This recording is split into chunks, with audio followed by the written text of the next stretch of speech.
So, when you don't know how to do something, how to fix something, or how something works, what do? Ask a teacher? Ask your parents? Ask your friends? Ask someone you really know and trust? No! You go to the internet and ask some randos. But I'm not talking about creeps here, I hope. No, I mean the people of the internet! You know, those people who make how-to videos. Because chances are, if you're trying to figure out something, someone on the internet has already figured it out for you. Things like, how do I unsend a text?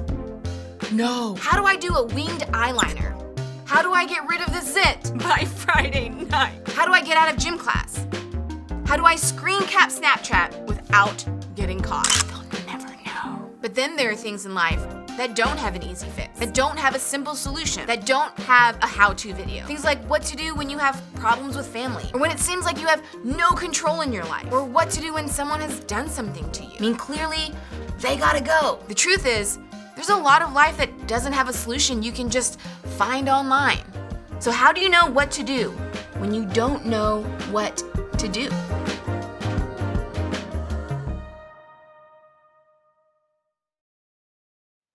How many of you overuse emojis when you text? Actually, scratch that. How many of you would say that there's no such thing as overusing emojis? I bet some of you can maintain an entire text thread only using emojis, and your friends would know exactly what you're talking about. Here's some of my personal favorite emojis in the world. First, laughing tear face. I use this one all the time. Sometimes I like to mix things up using the laughing cat tear face, which really sounds weird when you say it out loud. When my friends and I send each other dumb gifts, a lot of laughing tear faces are sent in response. I also like the green face. Maybe I'm overly sensitive to smells, but I tend to use it a lot. Like, I'll give you a couple examples. If my friend texts me, just change the diaper, insert green face. Just walked into the locker room at my gym, insert green face. Just took my shoes off, insert green face. And finally, the sad face with the tears streaming down. Whether I'm sad about something serious or something lighthearted, this emoji is sure to follow. Like when my friend texts me on Sunday and says, just drove through the Chick-fil-A line and I realized it's Sunday. That one gets a lot of sad faces with tears streaming down. And that's the beauty of emojis. They help us talk about how we feel without using a lot of words. On the other hand, there are a few emojis that I don't use as often.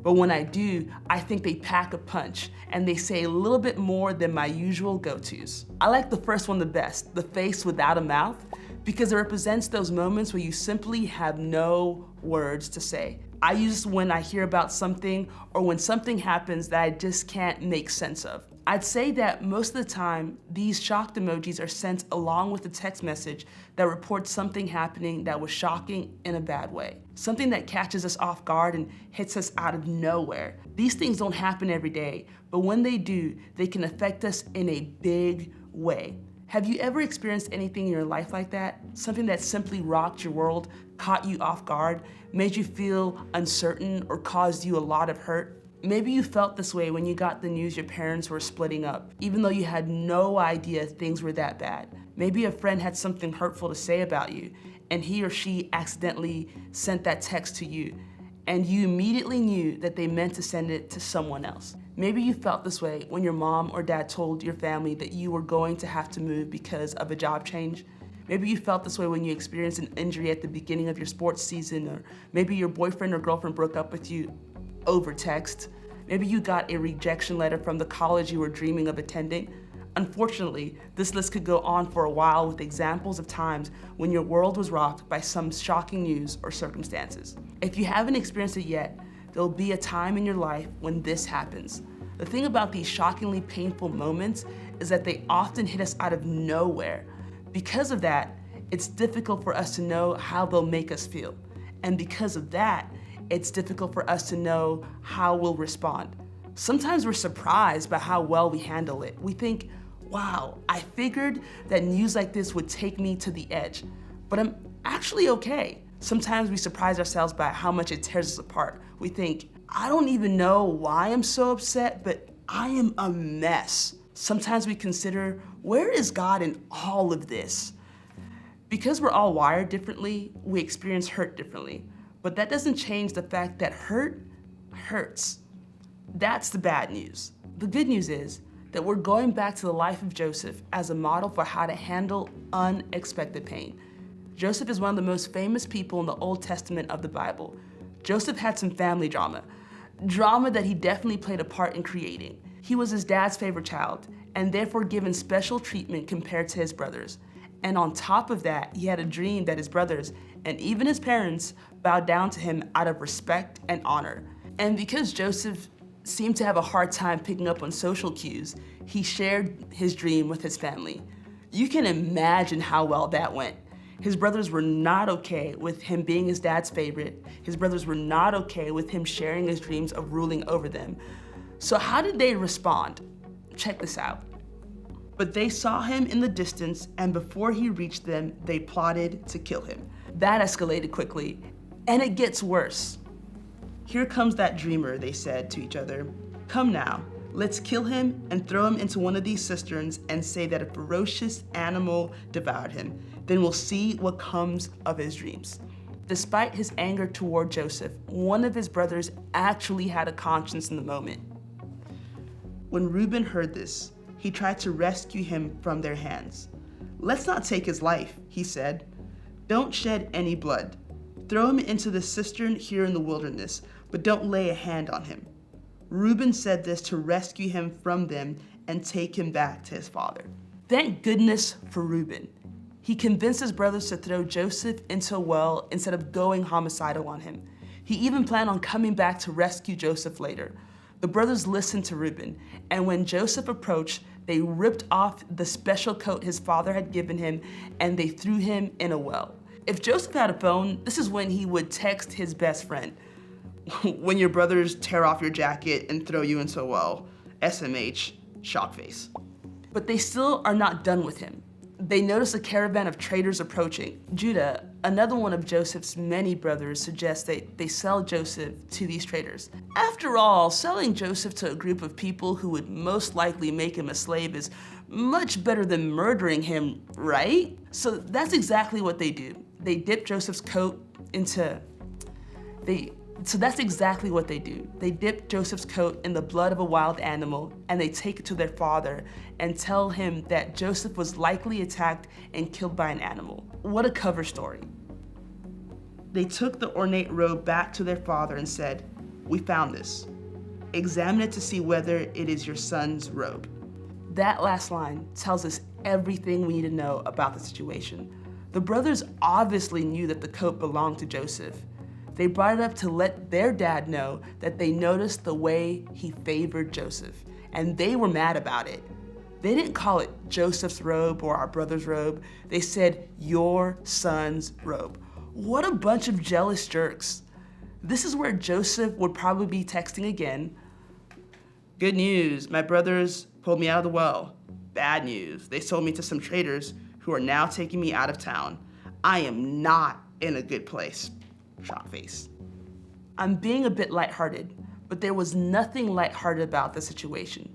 We simply can't imagine the fear, despair, uncertainty, anger, and hurt that he felt. Betrayed by his own flesh and blood, sold into slavery by the brothers he grew up with. The message being sent was loud and clear. We are all better off without you. This was clearly a what to do when you don't know what to do moment. Our stories are different than Joseph's, but we'll all experience pain of some kind. We'll have painful moments that catch us off guard. We'll have moments when life doesn't make sense and we don't have the words to process what's happening. Unfortunately for Joseph, he had more shocking moments in his future. We'll look at some of those in the next few weeks, but I want to highlight 5 powerful words that show up in his life. The Lord was with Joseph. You see, when Joseph was in despair and wondering how life would turn out, he could rely on the truth that God was with him. This truth didn't change the reality of Joseph's situation, but there was comfort in knowing that he wasn't alone. This truth didn't mean that Joseph could see where the story was going, but he could know that God was with him. This truth didn't mean that Joseph could easily deal with the things that happened to him. It didn't mean that he had a reason or explanation for the pain in his life, but He didn't have to figure out those things all by himself. And the same is true for us. When there is nothing you can do, God is with you. When life hands you shocking news and you don't know what to do, God is with you. When you and I can truly understand and embrace this truth, it changes things. Our circumstances may not change. After all, Joseph wasn't immediately returned to his parents, but it changes our perspective on our pain. It changes how we see what we're going through. Knowing that God is with us may not change our circumstances, but it might just change us. It might just give us enough hope to keep going, even in the midst of hopeless situations. It's easy to give in to the hurt we've experienced. It's easy to let fear overwhelm us or anger consume us. We have a lot of reasons to let difficult and sometimes unfair situations get the last word. But when we know that God is with us, the uncertainty of life doesn't get the last word. God does. But what does that look like for us? There are no formulas or easy answers for getting through hard times, but here are some things to do in the meantime. First, be real. Feel your feelings. Not everyone will experience incredible luck in life, but everyone will go through tough times and pain. All throughout the Bible, people went through difficulties, and there were many accounts of them being real and honest with God about their struggles. There are no cliches to make the hard times go away, and our job isn't to just suck it up and act like everything's okay. If we believe that God is with us, then we should know that God is more than okay with our honest questions, doubts, and fears. Second, remind yourself that God is with you. Here's a spoiler alert. Things did eventually work out for Joseph, but we know that because we can read the whole story in the Bible. But when Joseph was in it, he didn't know how it would turn out. There were no spoiler alerts for him. All he could do is face another day wondering how things would turn out. But he held on to one thing, that God was with him. In moments when life is toughest, that's when this reminder is most important. God is with you, and your story isn't over yet. Our life will be full of moments where we don't know what to do about our pain. We'll want to insert the shock face emoji a lot of times. In those moments, it's important to know that when you don't know what to do, God is with you. And we know that God is with you and for you, it will give you the hope when things feel hopeless. It won't make the difficult circumstances go away, but you'll have something to count on. You will know that you are not alone.